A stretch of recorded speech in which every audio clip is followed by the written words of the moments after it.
Custard fruit salad எப்படி செய்யலாம் அப்படிங்கிறத பார்க்கலாம். நான் இன்றைக்கி அதுக்கு 1/2 லிட்டர் பால் எடுத்திருக்கேன். அந்த 1/2 லிட்டர் பாலோட 1/2 லிட்டர் தண்ணி சேர்த்து அதை நல்லா கொதிக்க வைக்கிறேன்.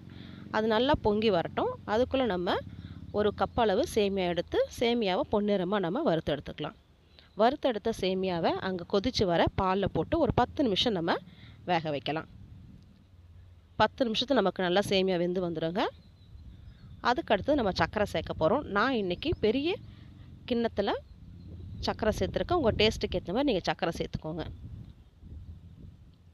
சர்க்கரை சேர்த்ததுக்கப்புறம் நம்ம கஸ்டர்ட் பவுடர் சேர்க்க போகிறோம்.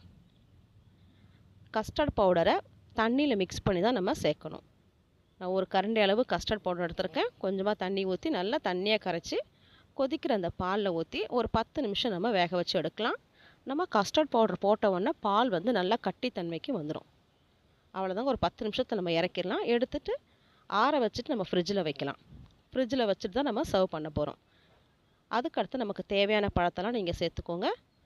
எடுத்துகிட்டு அதுக்கப்புறம் அந்த கஸ்டர்ட் மில்கை இதில் போட்டு மிக்ஸ் பண்ணி குடிக்கலாம். அவ்வளோதாங்க, நமக்கு டேஸ்டியான கஸ்டர்ட் ஃப்ரூட் சாலட் ரெடி.